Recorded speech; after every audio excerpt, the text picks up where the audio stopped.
Anderson, Madison County, Indiana, has its own Titanic survivor, buried here at Maplewood Cemetery. I wonder what the odds of that are, considering that only 705 people survived the most famous maritime disaster in history. But who is this Charles Hallace Romaine?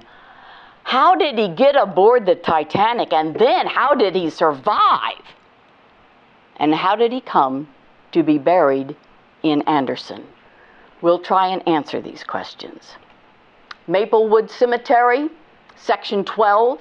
You see the family stone at the top. It is easily noticed from the driveway in the background at the top there. He and his wife are buried here.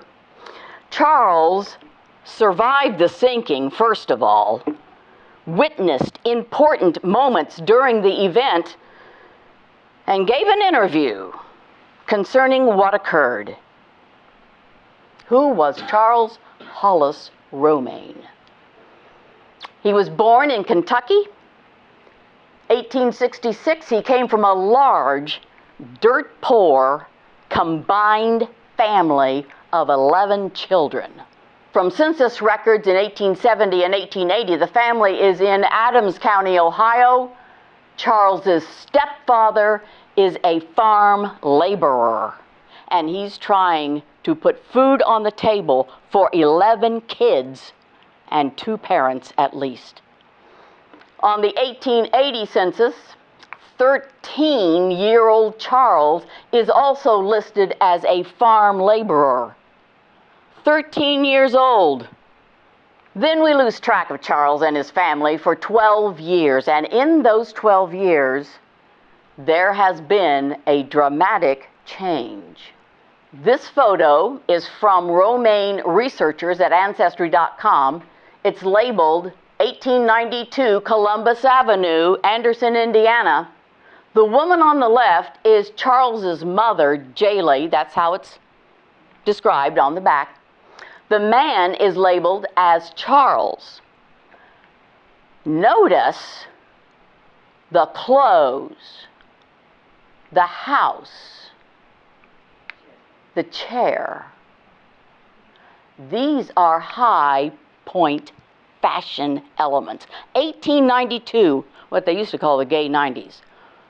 3-piece suit, shiny shoes, derby hat was a must-have for men. Look at that dress. That's his mother. That is straight out of the box. That's a crisp, heavy, new dress she's wearing, she's showing off. And this style of late Victorian furniture right there, like I said, high fashion. Even the architecture on this farmhouse, high fashion.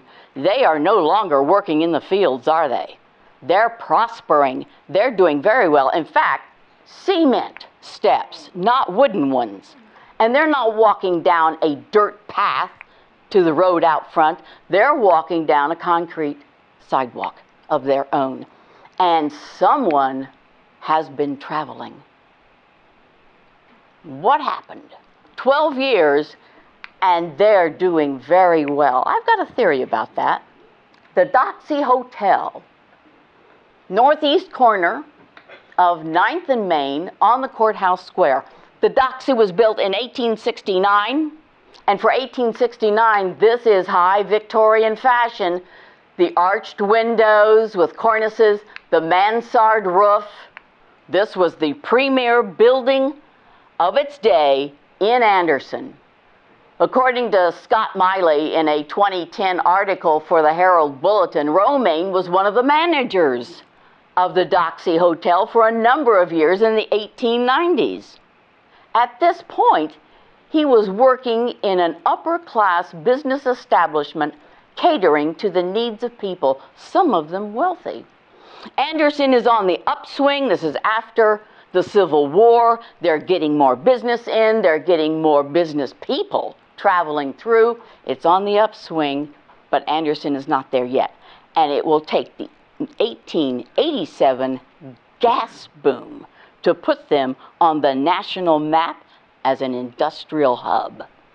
This is the doxy as seen from the other side of the corner. We can tell that this is a later picture. The doxy has added fire escape. And, oh, we've got a car. So this is the early 1900s. For his job as manager, Romaine had to know how to fit in with the upper echelons of society, since the doxy was built for that clientele, for businessmen traveling through especially. Perhaps in those 12 years, he started in a low-paying job as a young man, perhaps an older teenager, worked his way up.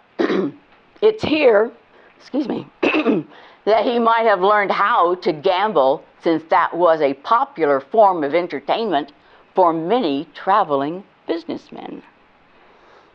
He marries Doll in 1895, and that's what he called her, Doll, as in doll baby. Her last name was Doll. Eileen Beatrice Doll. This photo is not 1895. This photo is after World War I. Let's say 20 years after they were married in 1895. How do we know that? Look at that hemline. It's coming up. And the more you get into the 1920s, the jazz age, the more those hymns come up. So this is after World War I, 1914 to 1918. This is after that. The simplicity of the dress itself, the buttons, the hat, what they call the cloche hat, fit tightly next to the scalp. 1918, 1919, perhaps even 1920. And look at them. This is, what, 20-some years at least. After they're married, they are still in love, aren't they? They're happy together. They're comfortable together. He's got his arm around her. She looks like she has her arm around him. And they are doing well. By 1900, the couple has moved to Manhattan, New York. They are on the census for that year, 1900, living on West 112th Street. That's an upper-class neighborhood. For later census records, they are in the same general upper-class neighborhood, listed as renting. Charles is a stockbroker. The rest of the Romaine family stayed here in Madison County or nearby. These are the gravestones of the family in Maplewood also. There's the mother, Jaylee. There's an older brother, Richard. And there's Artie. The family name was always Romaine. In fact, we have a Romaine Road west of town. While Charles and Doll moved to Manhattan, they still thought of Anderson as their home. The rest of the Romaine family stayed in the county or nearby. Family stories relate that Charles and Doll came back to be with family frequently on vacations. Charles is the only one who changed the spelling of the last name, and perhaps pronounced it Romaine, probably, to give not just himself an individual identity, I think, but to also protect the family, put distance between him and his family. In 1904, Charles and Doll purchased for themselves burial plots in Maplewood, not somewhere in New York City, here in Anderson. This is where they wanted to be buried with their families. And so this tells me they thought of Anderson as their home. Also, by 1904, Charles has a passport and is making regular trips back and forth between New York City and London. He goes first class on transatlantic passenger liners like the RMS Celtic right here. Top speed, 16 knots. That's roughly 18 miles an hour, where it takes 7, 8, 9 days or longer to cross the Atlantic. And this is the ship he traveled on for his return trip to New York City in 1904. You got to remember, this is the Industrial Revolution. We had our first millionaires in the country, the Vanderbilts, the Carnegies, the Rockefellers, the J.P. Morgans, and others like them, inventive, industrial people who had business on this side of the Atlantic and in Europe. And there was no way to get from here to there and back except by liner. Just about every country had their own line. America, England, France, Holland, Germany, they all had liners. The bigger the better, and it was extremely competitive because these people who had all the money had to get over to Europe, stay there for a while, and back. Here's Romaine's passport photo. On his passport, he's described as 5'11", with gray hair, brown eyes, dark complexion, round face. He maintains his passport throughout his life and continues making trips to England and back even after the Titanic disaster, and more importantly, even during World War I. What are the Germans doing in the Atlantic for World War I? They are bombing Allied ships, and not just military ships. That's how we lost the Lusitania. 1,000 or more died in that one. So he is risking his life to keep up this lifestyle. Whatever financial institution he was employed by had him representing their interests on the British side of the pond. Romaine himself has figured out a neat way to entertain himself and others, first-class passengers, aboard ship. He was a known professional gambler, as explained and listed in these two books and others that are some of the latest research on anything and everything Titanic related. He is listed as a known professional gambler. And the liner companies knew that the gamblers were there. They knew who they were. Professional gamblers on board, they were part of the entertainment. It was a don't ask, don't tell situation. They were known by liner officials, allowed aboard as long as the wealthy passengers had an enjoyable, entertaining game of chance. And that's how they worded it. They're not gambling. The maiden voyage was the biggest party of the spring social season in 1912. Here's an ad. The Queen of the Sea, Titanic, world's largest ocean liner. Maiden voyage, Southampton. Titanic was famous before she ever went on her first voyage, her only voyage. Her sister ship, the Olympic, had been in service for almost a year and had warmed up the wealthy to traveling at speed. And by sister ship, I mean they were exactly alike, inside and outside. In fact, many of the pictures that are labeled Titanic, those are actually the Olympic. And if you're really into the details, the fine details, you know that because part of the promenade deck was enclosed on the Titanic. And it doesn't show up on the first pictures of the Olympic. But they were exactly alike. Same rooms, same colors, same wallpaper, everything the same. Except Titanic was about 2 feet longer. That was it. And that's why they could say the largest. Warmed up the wealthy to traveling at speed, 22 knots. For American and European high society, Titanic's maiden voyage was the place to be. To see and be seen. Oh, yeah. You have purchased a first-class ticket as well and are enjoying the thrill of traveling on the world's safest, most beautiful vessel. And here are some of the famous people at the time. These people were known around the world. Some of those wealthy industrialists, some of our first millionaires were on board. And since Charles had been in London on business and had to travel back to New York City, well, it was only logical It was just good thinking to take advantage of this golden opportunity to rub shoulders with some of the wealthiest, most famous people on the planet. And they usually start with this first man, John Jacob Astor IV. Considered one of the wealthiest, he was worth $2.2 billion in his money, in 1912 money.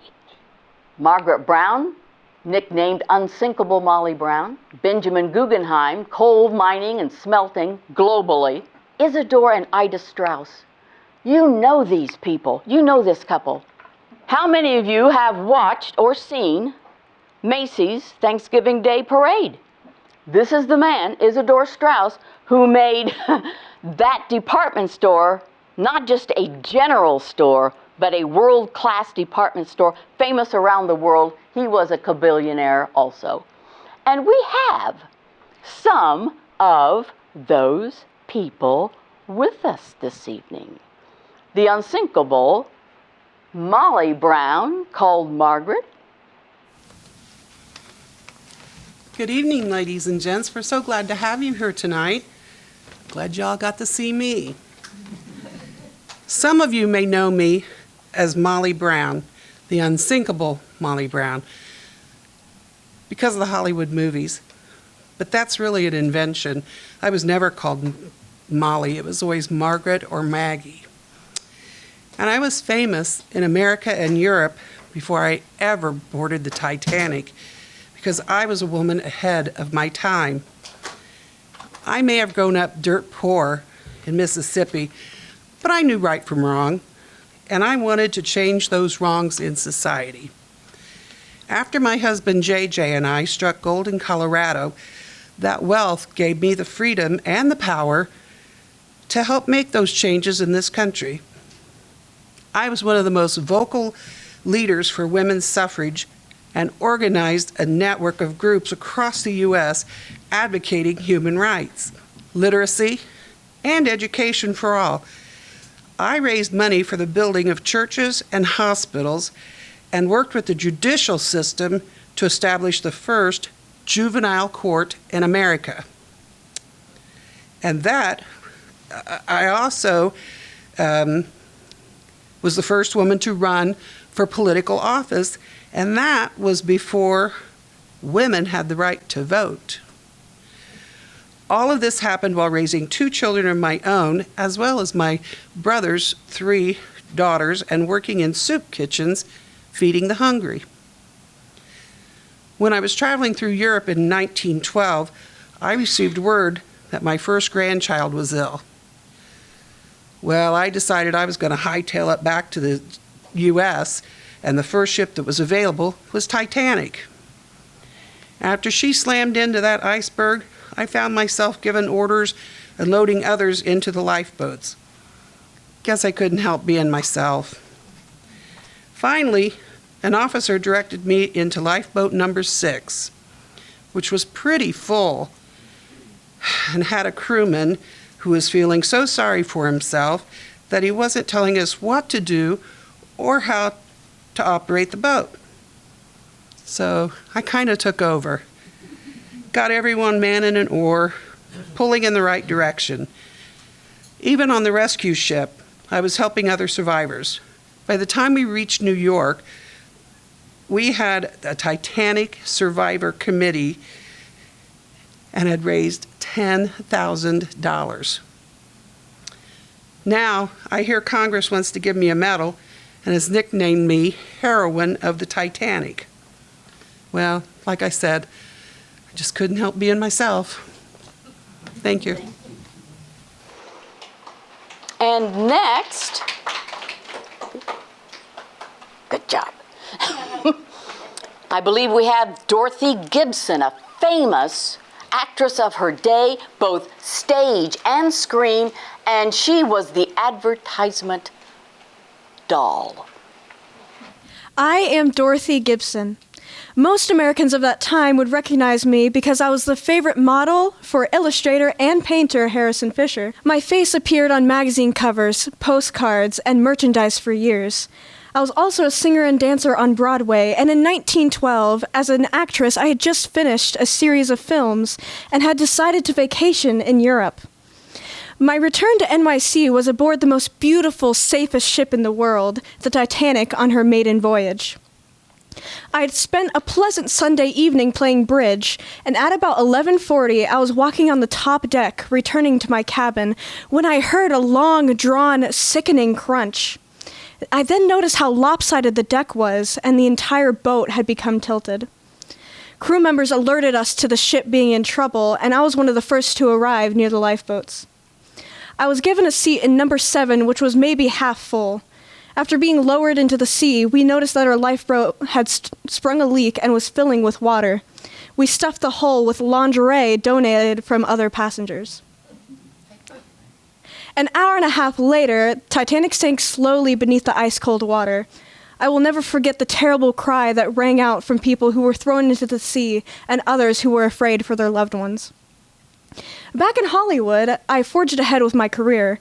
Barely a month after the disaster, I starred in the very first film version, titled Saved from the Titanic, where I basically played myself, and I received excellent reviews. During World War II, I was a spy in Italy for the Allies. I was captured and imprisoned with horrible accommodations, but guess what? I escaped, and my life was filled with dramatic adventures.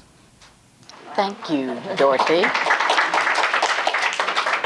The next individual we're going to hear from is Colonel Archibald Gracie. He was a historian, and he is responsible for us knowing so much about the interior, the people on the Titanic, where they were standing, what they were saying, what they were doing.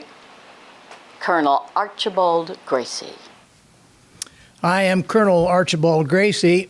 I was a graduate of West Point and later became a colonel in the United States Army. My family and I were independently wealthy, and I enjoyed my role as an amateur military historian. After spending 7 years completing my Civil War book, The Truth About Chickamauga, I decided to take a relaxing vacation in Europe. After several months, I booked first-class return passage for Titanic's maiden voyage, on which some of my friends and acquaintances were also traveling. I prided myself in keeping in prime physical condition. I achieved this even on long ocean voyages by getting as much exercise as possible. The Titanic was perfect for this since it had a gymnasium, swimming pool, Turkish bath, and squash court. I enjoyed each of these even before I went to church that last Sunday, April 14th, 1912. I had spent that evening after dinner listening to the band and retired to my cabin early. I was awakened by a heavy jolt and noticed that the time was around 11:40. I also realized that steam was being allowed to escape as the engines were being powered down, and there was no sound of machinery running. I quickly put on my clothes and went to the boat deck. It was a cold, starlit night with no moon, and at the foot of the stairs, I learned from others that the ship had collided with an iceberg. As we waited for orders, our group of friends became larger, and we noticed the deck was beginning to tilt. The front of the Titanic was lower in the water. Obviously, our situation was getting worse. When the order came to load the lifeboats, I made sure that the females in our group got on board and that they had warm blankets. I helped Officers Lightoller load ladies and children into lifeboats on the port side of the ship. Once the wooden lifeboats were sent away, we who were left worked on the collapsible canvas lifeboats for as long as we could until Titanic's bridge dipped under the water. Everyone left aboard began to move to the back of the ship. As Titanic slid beneath the waves, I jumped into the icy water and kicked and swam myself free even as the suction tried to pull me under. Once clear of the ship, I clung to a floating crate and then swam over to a collapsible B lifeboat and managed to help to climb in. Officer Lightoller took command of the group of lifeboats. After several hours, collapsible B itself began to sink. The Lightoller began organizing and redistributing survivors so that all wooden lifeboats were closer to capacity. He and I moved into Wooden Lifeboat 12. I noticed that the man beside me was unconscious. I tried to revive him, but in vain. He had died. Ours was the last lifeboat unloaded by the rescue ship Carpathia 2 hours later. I never fully recovered from my ordeal, and I died December the 12th of December of 1912. I had had just enough health and time left to write my most popular nonfiction book, The Truth About the Titanic, which my family had published in 1913.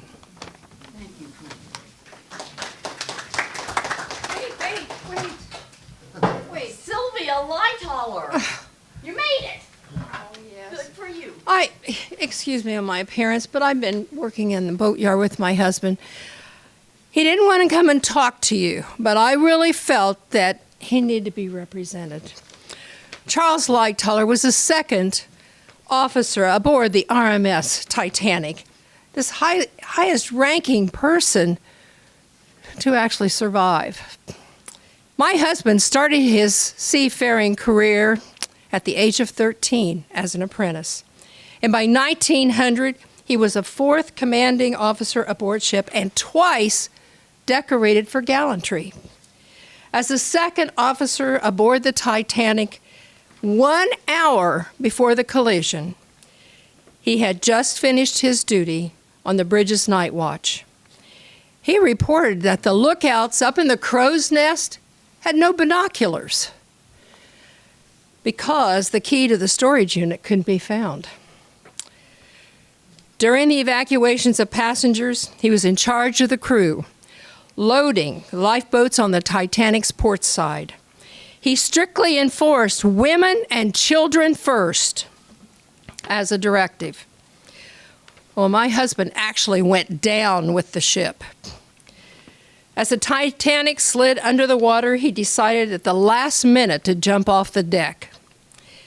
Now in the water, he was pulled down by the suction of the Titanic, and underwater he was pinned against the metal hull until a huge blast of hot air coming from the Titanic threw him up to the surface. Well, the suction of the ship was continuing and pulled him down again. He surfaced a second time and saw nearby one of the lightweight collapsible lifeboats overturned with 30 men clinging to it. He swam there, took charge, organized the men, and got them standing on the upturned boat bottom so that all were out of the freezing water. Well, the next morning during the rescue of the passengers by the Carpathia, he was the last to board, making sure all of these lifeboats and everyone on the lifeboats got to safety first. My husband's sea rescues didn't stop there. During World War II, as a retired Englishman, living on the coast, he was one of the volunteers who took their private seacraft as part of the large flotilla that rescued thousands of British soldiers from the beaches at Dunkirk, France.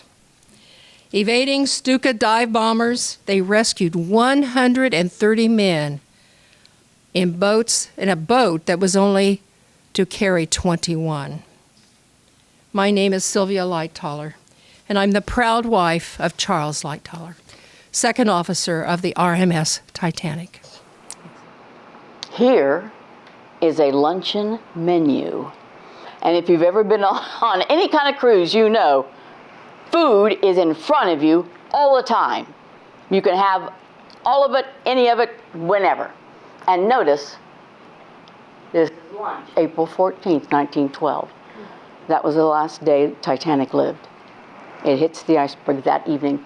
But for lunch, you could have consommé, that's a soup. Koki leaky, I had no idea. Chicken a la Maryland, corned beef, custard, grilled mutton, of course, is sheep, potatoes. Down here, if you really got wild and brave, you could have corned ox tongue. I don't even want to think about it. And for dessert, you had various cheeses. Here is the dinner menu. Again, April 14th. And it is a 5-course dinner, laid out with china like that on the table in front of you. That is a replica of the pattern first-class china. And we have our own Mrs. Patmore from Downton Abbey fame. By the way, I am Mrs. Patmore. This is my little friend Daisy, okay? And we were actually, so here's what happened. We had just finished our evening shift, and we had gone down to our cabins, which was down in the steerage. We knew that we weren't supposed to be up, with the people. And then all at once there was a, terrible jolt. Yeah. And so, there was confusion at first, and then there was panic. Get a grip, Daisy. Get a grip. Here, get a grip. I was so afraid. I was going to die. So anyway, we had to figure out a way to get up to the top part of the boat if we were going to be saved. The water was rushing in our cabins. I mean, it was all I could do to keep my bloomers dry.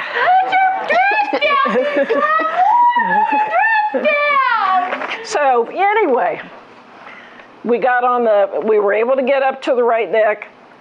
We got on the very last lifeboat, okay? By the time we were safely back in England, then this family came up to us, and they had just lost somebody on the Titanic, one of the heirs to the estate, and they insisted that we come and work for them at their estate, and it was a place called Downton Abbey. Perhaps you've heard of that. You are first-class passengers on board the Titanic. You are sailing from Southampton, England, on the southern coast there. And in its day, Titanic was the world's largest man-made moving object. With a double hull and 16 watertight compartments, the public thought it unsinkable. The White Star Line, the company that owned the ships, never used the term unsinkable for any of its vessels. They merely said, it's the most beautiful and the safest you can be on, which at the time it was. Wednesday, April 10th, is when you depart. This is an actual photo. We know this as the Titanic, not the sister ship Olympic, Southampton, taken by someone on the dock there. And let's look at the route. I want you to understand what happened here. Here is Southampton, England. You skip across the English Channel Wednesday afternoon, and you light at Cherbourg, France, to pick up more vacationers and some immigrants. And then the rest of that night, you go over to Queenstown, Ireland, and pick up a lot of Irish immigrants. And starting Thursday morning, Friday through Saturday, you cross this section of the Atlantic. And long about Sunday, you reach this area. For 4 days, Thursday through Saturday, the trip for you is very pleasant and enjoyable. On Sunday, April 14th, however, Titanic has entered the Labrador Current, always filled with ice sheets and icebergs in the spring. Every sailor in the Atlantic knew this. When spring comes, icebergs from northern Canada and Greenland, the temperature is warming up. They break off in huge chunks, and they look like this. Let's understand something about icebergs. You see only a tenth of it. The mountain of ice coming at you is a tenth of what it is underneath. 9/10 are under water. Sunday, they're going through ice floes, ice sheets, ice cakes. And Captain Smith has done this multiple times throughout his career. You just keep plowing ahead, and you keep the lookouts in the crow's nests, and you keep your eyes open. Sunday night, you and Romaine are in that smoking lounge at the top of the boat near the fourth funnel. The first-class smoking room was a late-night lounge where first-class men could congregate, socialize, discuss matters of business and politics, smoke, drink, play games of chance. Romaine was in this room Sunday night, April 14th, 1912. He witnessed the collision, or at least the effects of it. From an interview given by Romaine to the Chicago Daily Journal for Friday, April 19th, 1912, this is right out of the article. Romaine had just stepped from the deck to the smoking room and stood at a table with a highball, that's an alcoholic drink, in front of him when the crash came. He's been playing, gambling all night. He's tired. He needs a break. He goes out to the deck on the starboard side of the ship, takes a breath, breathes in the fresh air, gets a drink, goes back in, puts the drink down on a table, is standing there when the crash came. We'd been crunching through ice all day. This is Charles's statement. These are his exact words. Suddenly, there came the shock, and my first thought was that we had struck larger cake of ice than usual. The boat suddenly tilted so sharply that my highball slid from the table. You've got 16 wooden lifeboats, and see these numbers? Each one of the wooden ones could carry 65 people.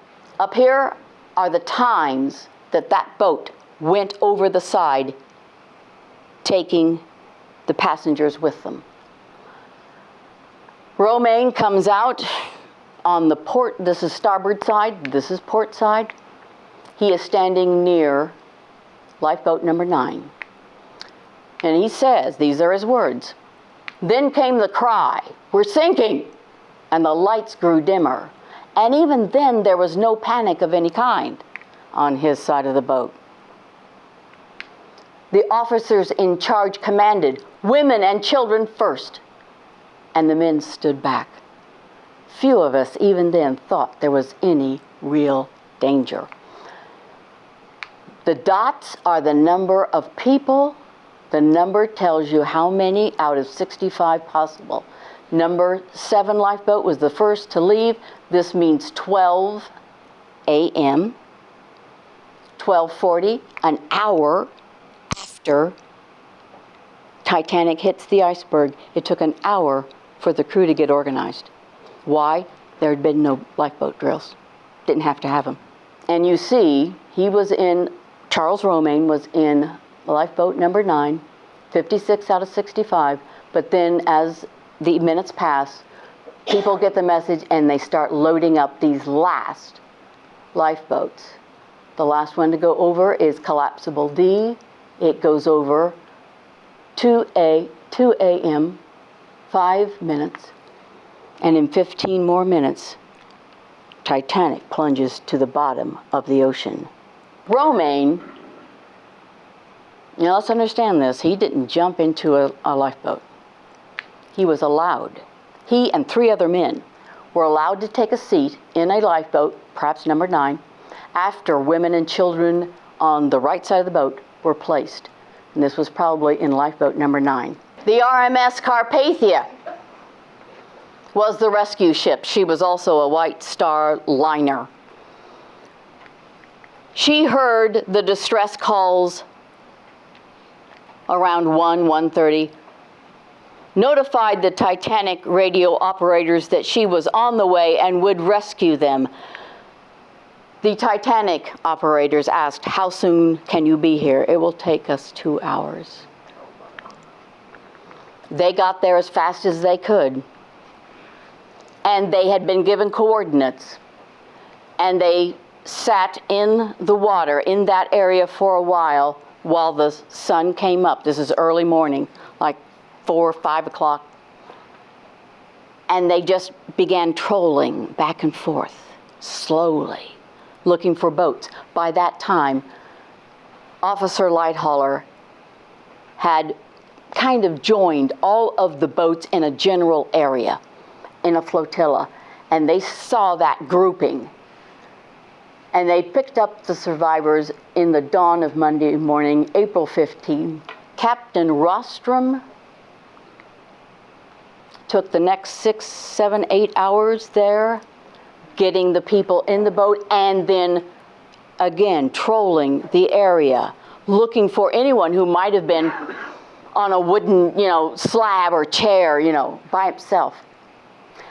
But about noon, he headed the Carpathia to New York City. They were going 14 knots, which was Carpathia's top speed. It took them Monday, the rest of the day, Tuesday, Wednesday, Thursday, all day. They arrived in New York Thursday night, 9 p.m. Here are pictures of the surviving Titanic passengers and their lifeboats. These were taken by Carpathia passengers. These are not recreations. They are the actual deal. You see the wooden boats. You see this collapsible. I'm surprised it's still floating. Collapsible means it's heavy canvas, treated canvas. And you see the way they let lifeboat come alongside, actually touch the side of Carpathia. They lowered a gangway down to them, and then if you notice, right in here, they lowered a step ladder so that the passengers could get from the lifeboat onto the gangway.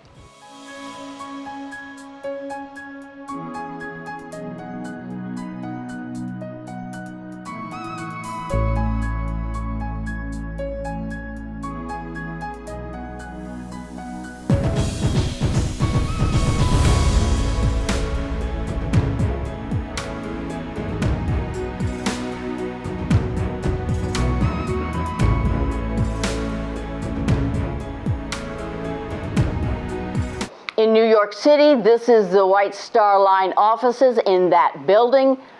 People started crowding all over, waiting for news, family, friends, interested parties, journalists all over the place. The docks outside New York City, loaded with people. Here's a famous photograph of the newsboy. The Carpathia would arrive in port 4 days later, Thursday night, April 18th, 9 p.m. Thousands crowded the areas in front of White Star Line and newspaper offices for Romaine's interview to appear in Friday's, that's the next day's, edition of the Chicago Daily Journal. He had to have been interviewed as he stepped off the boat. In 1918, Charles Hallace Romaine renewed his passport. In 1920, he and Dahl are listed on the census for Manhattan, District 9. They're still living the upper class apartments. He is recorded as a promoter of oil stocks, and under employment field, he's listed as own account, meaning he's working for himself now. He's not working for a Wall Street business. He dies 2 years later. January 18th, 1922, New York City. Charles is walking alone late Wednesday night on this date when he was hit and killed by a speeding taxi cab a block from his home. You talk to one of the Romaine descendant of a sister or brother of Charles. And the family has a little different story. Family story. He walked in front of it on purpose. Why? According to the family,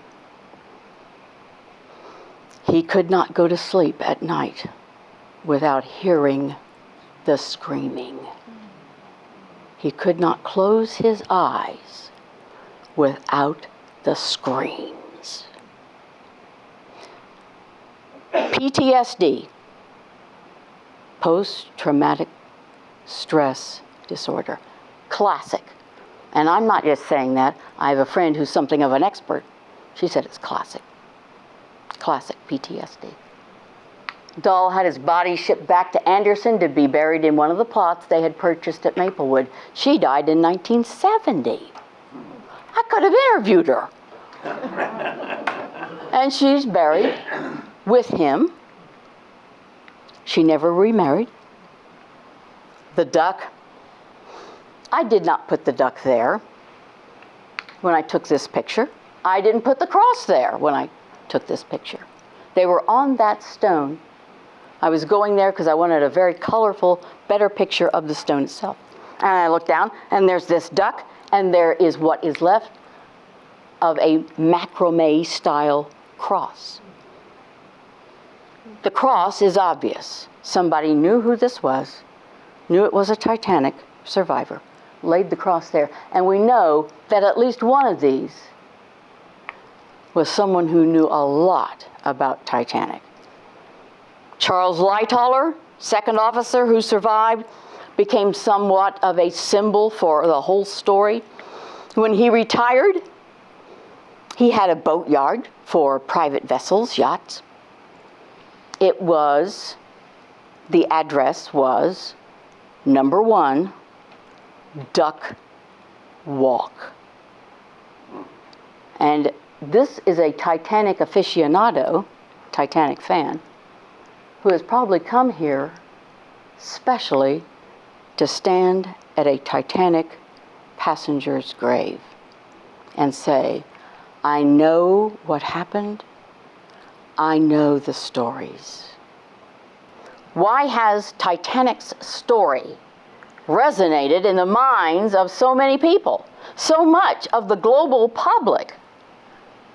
And most of you probably already know this, although you may not be able to articulate it.